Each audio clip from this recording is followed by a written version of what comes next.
સર્વપ્રથમ તો ગુસાઈજીના ઉત્સવની આપ સર્વેને ખૂબ ખૂબ બધાઈ. કારણ કે આપણા માટે જેવો મહાપ્રભુજીનો ઉત્સવ એવો જ શ્રી ગુસાઈજીનો ઉત્સવ એટલે પુષ્ટિ ભક્તિ માટે સર્વોપરી દિવસ. આ 2 દિવસમાંનો એક દિવસ આ ગુસાઈજીનો ઉત્સવ છે.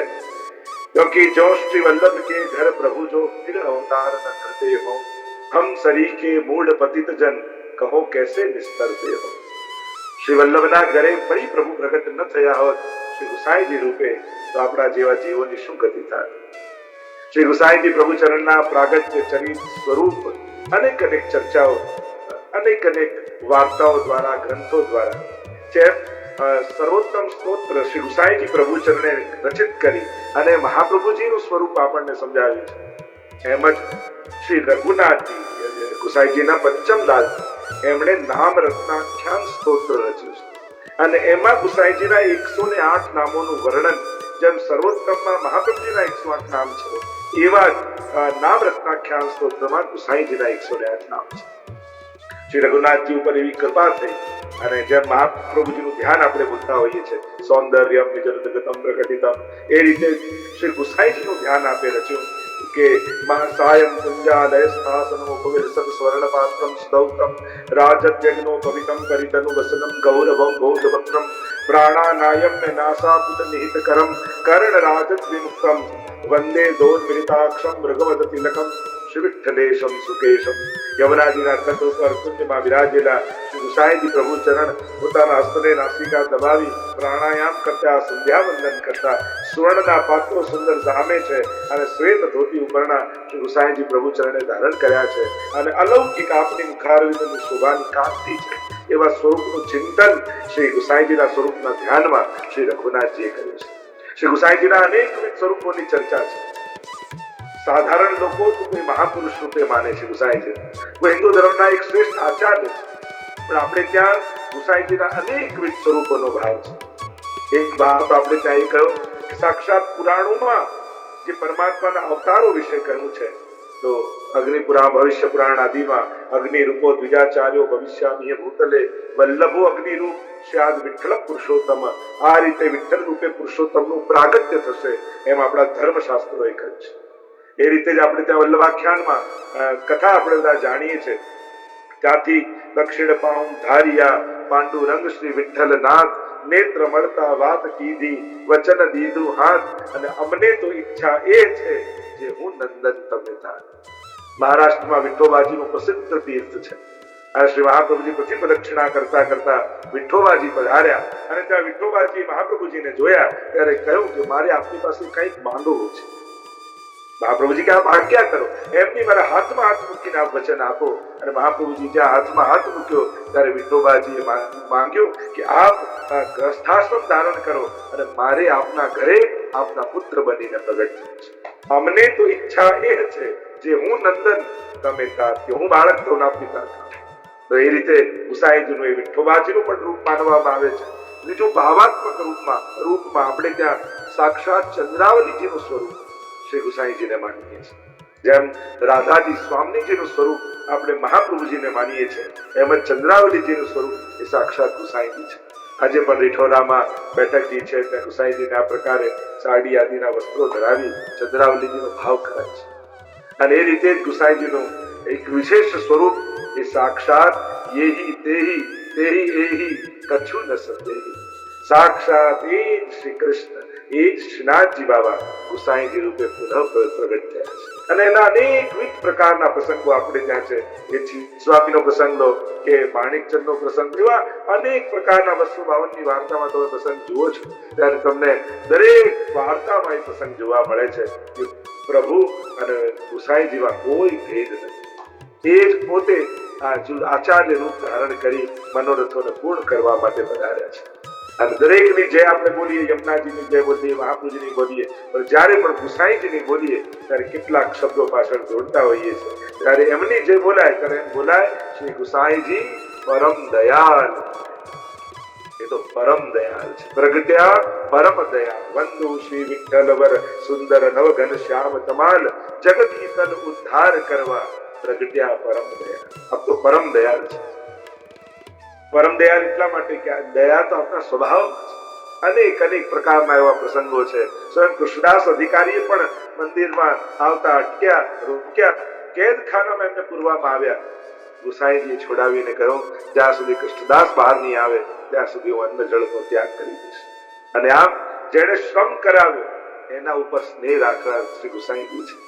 આપણા તો એવા અનેક પ્રસંગો 84 વર્ષો જોના આપણા ચિત્ત સ્વામી પણ ગુસાઈજીને છેતરવા માટે આવે, ખોટું નારિયેળ ને ખોટો રૂપિયો લઈને આવે, પણ ખોટાને સાચો કરનારા તો શ્રી ગુસાઈજી છે. લોઢું ગમે તે આકારનું હોય, પારસમણી સ્પર્શ કરે તો સુવર્ણ બની જ જાય છે. ગુરુનું સામર્થ્ય, ગુરુની સન્નિધિ, ગુરુનો સ્નેહ શિષ્યમાં નવું સર્જન કરતું હોય છે. જ્યારે પણ ગુરુ કૃપા થાય ત્યારે શિષ્યને નવો ઘાટ મળતો હોય છે.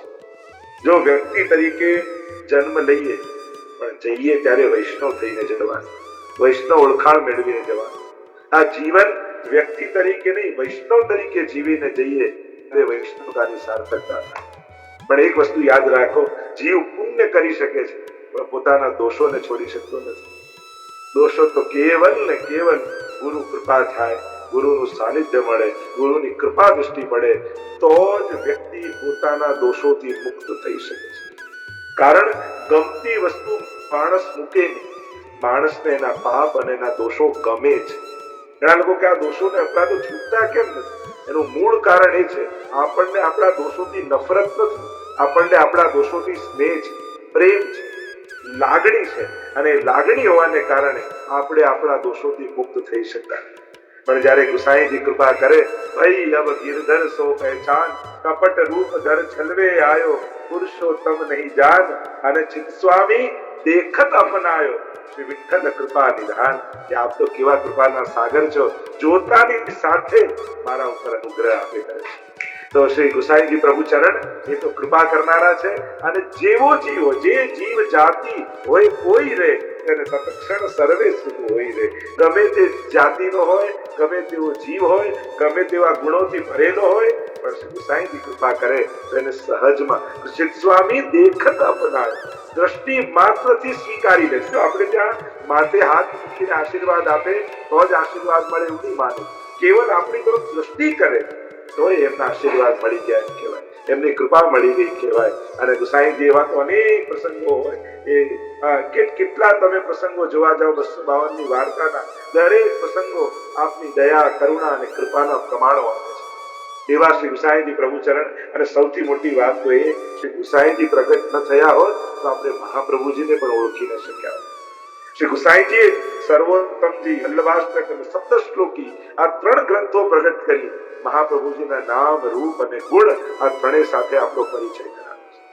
એટલે કદાચ જો ગુસાઈજી પ્રગટ ન થયા તો વલ્લભને ન જાણત, વલ્લભને ન જાણત તો શ્રીજીને જાણત નહીં, અને શ્રીજીને ન જાણત તો આપણા જેવા જીવો તો 84 લાખ યોનિઓમાં ભટકતા જ રહે. શ્રી ગુસાઈજી પ્રગટ થઈ આ પુષ્ટિ માર્ગને રાગ, ભોગ અને શૃંગારનો વૈભવ આપ્યો. અષ્ટછાપની રચના ગુસાઈજીએ કરી. 8 સખાઓને ભેગા કરી મંગળાથી શયન સુધી અષ્ટયામમાં એક કીર્તનની સેવાનો ક્રમ એમને આપ્યો. સુંદર શૃંગાર, ભાંતિ ભાંતિના સેવા કઈ રીતે કરાય, કેવી તત્પરતાથી કરાય, કેવી કોમલતાથી કરાય, કેવી ઉત્સાહથી કરાય, એવું ક્યાંક શીખવું હોય તો ગુસાઈજીના ચરિત્રમાં આપણને જોવા મળે. આપ સેવા કરી શીખ રેશ. એક બાજીમાં કાકરી આવી ગઈ, પણ પોતાના વસ્ત્રો ભગવા રંગાવી દીધા કે અમે સેવા કરવાને લાયક નથી, પ્રભુને આટલા સુખનો વિચાર નથી કરી શકતા. કેવી તત્પરતા! સેવાથી છોડીને જયારે પરદેશ કરવા પધારે ગુસાઈજી ત્યારે કેવળ દૂધ પાન કરીને રહે, અને જયારે પાછા પધારે ત્યારે ભોગ ધરી અને પછી અંગીકાર કરે. એવા અમારા ગુસાઈજી પ્રભુ ચરણ. અને આપના વિદ્વત્તાના તો શું ગુણ ગાય, કેવા કેવા વિદ્વત મંડન આદિ જેવા મહાન વિદ્વત્તા ભર્યા કે જેમાં મોટા મોટા વિદ્વાનો પણ પૂછાઈ જાય એવો વિદ્વત મંડન નામનો ગ્રંથ. અને અનેક અનેક તત્વો પર ટીકાઓ, ટિપ્પણીઓ આપશ્રી દ્વારા પ્રાપ્ત થઈ. પદો આપે સંસ્કૃતમાં જે આર્યા કહીએ, આપણે ત્યાં મંગળા, રાજભોગ, આ પલ્લા આદિમાં સંસ્કૃતના કીર્તનો ગવાય. ક્રમ એવો છે કે આરતી કરતા હોય ત્યારે આર્યા બોલાય, એને આર્યા કહે. શ્રી ગુસાઈ જેમ મંગલ મંગલમ બ્રજભૂમિ મંગલમ મંગલમ શ્રી નંદ યશોદા આપણે જે બોલીએ એ આર્યા છે. મંગળા આરતી સમયે એ ગાવું જોઈએ. એવું આપણે ત્યાં શ્રી ગુસાઈજી 4 આરતીના આર્યા લખ્યા. શ્રી ગુસાઈજી પ્રભુચરની આવી તો અનેક અનેક દેવ શ્રી ગુસાઈજી પ્રભુચંદ પુષ્ટિ માર્ગ દયા, કરુણા, સ્નેહ અને પ્રભુ સેવાની તત્પરતા અને જીવો ઉપર દયા, કરુણા. એવા કેટલા પ્રસંગો છે કે કોઈ પેલી ભૂખી કુંજરીબાઈ મરતી હતી, શ્રીનાથજીની જારીજી આપી દીધી, અને અનેક એવા પ્રસંગો છે કે જ્યાં ગુસાઈજીની દયા, કરુણા સતત આપણને ગમે તેવો જીવ ના હોય, પાપીમાં પાપી જીવ હોય, અધમમાં અધમ જીવ હોય, આખા ગામમાં એને તરછોડીને મૂક્યો હોય, કોઈને અડતું ન હોય, અને એવા જીવને શ્રીનાથજી બાબાની સન્મુખમાં શ્રી ગુસાઈજી પ્રભુચરણ મોકલે. અરે મુસ્લિમો પણ, યવનો પણ કેવા ગુસાઈજી પ્રભુચરણની કૃપા કરીને અંગીકાર કર્યા. એ તાજ બીબી હોય, એ રસખાન હોય, એ અલી ખાન હોય, એની દીકરી હોય, એવા કેટલા પ્રસંગ. અરે અલી ખાન પઠાણની દીકરી ના આવે ત્યાં સુધી આપણો સત્સંગ શરૂ નથી. બધા વાત કરવા લાગ્યા કે યવન છે અને એના માટે રાહ જુએ છે, આવું કે. ત્યારે ગુસાઈજીએ બધા બેસી ગયા ત્યારે પ્રશ્ન કર્યો, બતાવો કાલે કથા ક્યાં છોડી હતી, ક્યાં વિરામ કરી હતી? બધા એકબીજાનો ચહેરો જોવા લાગ્યા. અને ત્યારે અલી ખાનને કહ્યું કે બતાવો કાલની કથા ક્યાં મૂકી હતી? ત્યારે એને કહ્યું કે કાલની કહું કે પહેલા દિવસની કહું જ્યાંથી આપણે કથા કહેવાનું શરૂ કર્યું? ત્યારે બધાને સમજાઈ ગયા કે આ તો ગુસાઈજીના પરમ ભક્ત છે. તાજ બીબી ઉપર કેવી કૃપા થઈ ગુસાઈજી પ્રભુચરણની, અજમપુરીબાઈ પર કેવી કૃપા થઈ. પોતાના કેવલ પાદુકાજી ખડાઉ પધરાવ્યા, અને ખડાઉ પધરાવ્યા પાદુકાજી, અને ગુસાઈજી વચન આપ્યું કે આમાં તને મારા દર્શન, ચરણારવિંદના ચિહ્નમાં એક પાદુકાજીમાં તને આમાં મારા દર્શન થશે. અને અજમપુરીબાઈ જ્યારે ગુસાઈજીનું સ્મરણ કરતી ત્યારે ગુસાઈજીના પાદુકાજી સન્મુખ જઈને બેસી જાય, સ્મરણ કરે, અને સાક્ષાત ગુસાઈજી એના મનોરથ પૂરા કરવા માટે ત્યાં પ્રગટ સ્વરૂપે અનુભવ કરે. એવી તો અનેકવિધ વાર્તાઓ આપણે ત્યાં છે કે જ્યાં ગુસાઈજીએ પોતાની કરુણા બતાવી, અને કદાચ સમસ્ત હિન્દુ સમાજમાં શ્રી ગુસાઈજીનો પ્રભાવ એવો રહ્યો કે સેવા પ્રધાન આખું, એમાં પણ ગુજરાત ઉપર તો 6 વાર ગુસાઈજી ગુજરાત પધાર્યા, અને નાના નાના ગામડાઓથી લઈ મોટા મોટા શહેરો સુધી. તમે જુઓ અમુક વર્ષો પહેલા તો વૈષ્ણવ ધર્મ સિવાય બીજા કોઈ ધર્મને ઓળખતા નહીં.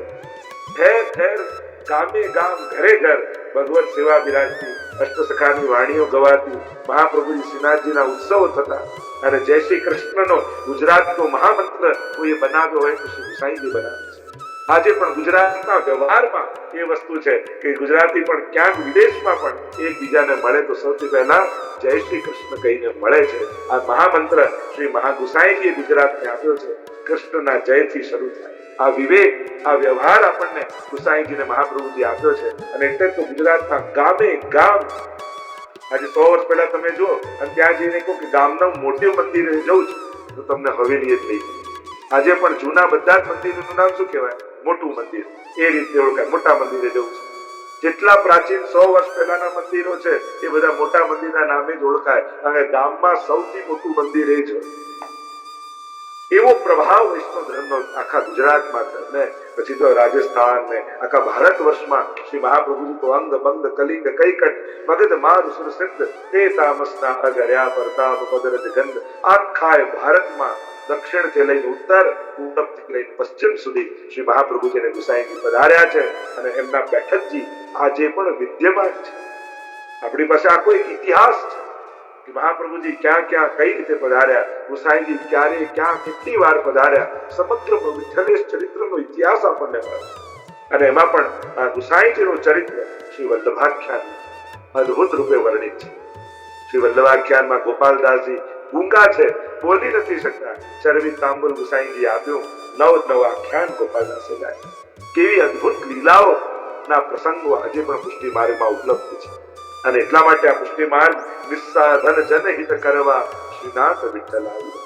જે બધું કરી શકે એવા હતા એના માટે તો ઘણા માર્ગો હતા, પણ જેનાથી કાંઈ થાય એવું નહોતું, કોઈ સમજ નહોતી. આપણા જેવા સંસારમાં રહેનારા જીવો શું કરી લેવાના, અને એવા નિસ્સાધન જીવોના ઉદ્ધાર માટે ગુસાઈજી સ્વયં પધાર્યા. અને સંન્યાસની પરંપરાની, પરિવારની પરંપરા, કુટુંબની પરંપરા. કારણ કે સંન્યાસીને કોણ ને કેટલા ફોલો કરી શકવાના? તમે સંન્યાસી જેવા થઈ શકવાના? તમે સંન્યાસીનું સાંભળો ભલે, સંન્યાસીને પગે ભલે લાગો, પણ એના જેવા થવા તમે તૈયાર નથી થઈ શકવાના. કારણ આપણે તો બધા સંસારમાં રહીએ, પણ એવો કોઈ આદર્શ સંસારી ગુરુ આખા ભારત વર્ષને મળ્યો હોય તો શ્રી મહાપ્રભુજી અને ગુસાઈજી છે, કે જે પરિવારમાં રહી, કુટુંબમાં રહી અને પરિવારના કર્તવ્યોને નિભાવતા નિભાવતા કઈ રીતે પ્રભુ પ્રાપ્તિ થઈ જાય એનો કોઈએ માર્ગ બતાવ્યો હોય તે મહાપ્રભુજીને ગુસાઈજી બતાવે છે। આદર્શ ગ્રહસ્થ આચાર ભારત વર્ષના જો કોઈને કહી શકાય તે શ્રી મહાપ્રભુજીને ગુસાઈજી છે।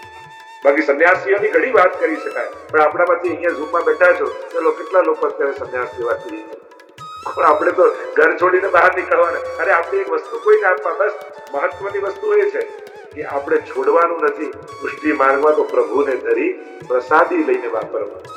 તમારી જ પાસે રહે પણ એમાં પ્રભુનો આશીર્વાદ પણ મળી જાય, એટલે એ ભોગવતા ભોગવતા પણ તમને બંધન ન થાય, કારણ પછી એ ભોગ નથી, પછી એ પ્રસાદ છે। આપણો સંસાર પણ ઠાકોરજીનો આપેલો પ્રસાદ છે। એ વિચારધારા જો કોઈ આપી હોય તો ગુસાઈજી આપે છે। આપનો આખો પરિવાર જો નિત્ય પ્રતિ ક્ષણો ક્ષણો શ્રી વલ્લભનો પરિવાર અને શ્રી વિઠ્ઠલ કલ્પદ્રુમ ફલ્યો તેની શાખા પ્રસૂની અનેક રહેશે। એ લાલજી હોય કે બેટીજી હોય, બધાનો એટલો જ અહોભાવ આપણે ત્યાં મનાય છે, બધાનું કોન્ટ્રીબ્યુશન એટલું જ પુષ્ટિ માર્ગમાં છે। એ વલ્લભ કુલના બાલક હોય કે વલ્લભ કુલના બેટીજી હોય, શોભા યમુના કમલા દેવકા તેને સાત બાંધવ સૌભાગ્ય રસ। બેટીજીઓનું પણ અદ્ભુત યોગદાન, આ જેટલી કલાઓ, પાક કલા, સંગીત કલા, ચિત્રકલા આદિ છે એમાં વહુજી અને બેટીજીઓનું બહુ મોટું યોગદાન છે। આપણે ભલે આપણે ઇન્ડિવિજ્યુઅલ નામ લઈને બહુ એમનું એપ્રિશિએશન નથી કરી શકતો આપણો સમાજ, પણ ખરેખર પુષ્ટિ માર્ગને સેવાકીય સમૃદ્ધિ કોઈ આપી હોય તો વહુજી અને બેટીજીઓએ આપી છે। અદ્ભુત કાર્ય પુષ્ટિ માર્ગમાં કર્યું છે। એ છેક મહાપ્રભુજીના વહુજી, ગુસાઈજીના વહુજી અને છેક હરિરાયજીના સુંદરવંતા વહુજી, એમના ધોળ પદ આદિ મળે। અમારા દાદીજીઓ બધા જે આપણે કેટલા ધોળ જે ગાઈએ છીએ બધા, એ બધા એમના રચેલા છે। કેટલું અદ્ભુત કાર્ય આ બધું થયું છે, એમનું બહુ મોટું યોગદાન આપણે ત્યાં રહેલું છે। અને એટલા માટે આખો વલ્લભનો પરિવાર, આખો ગુસાઈજીનો પરિવાર અને એની શોભા જોઈ અને ભગવતીઓ લક્ષ્મી મન પામ્યા રડી, કે લોકો આશ્ચર્ય કરે છે કે આખો આવો પરિવાર કઈ રીતે ભગવત સેવામાં સાથે રહી અને સંસારમાં રહેતા રહેતા પોતાની મુક્તિનો માર્ગ પ્રશસ્ત કરી રહ્યો છે। અંતમાં આપ સર્વેને ખૂબ ખૂબ આશીર્વાદ પાઠવું છું, પુનઃ શુભકામના વધાઈ આપું છું ગુસાઈજીના ઉત્સવ। આ રીતે જ આનંદ કરતા રહો એવા આશીર્વાદ આપી મારી વાણીને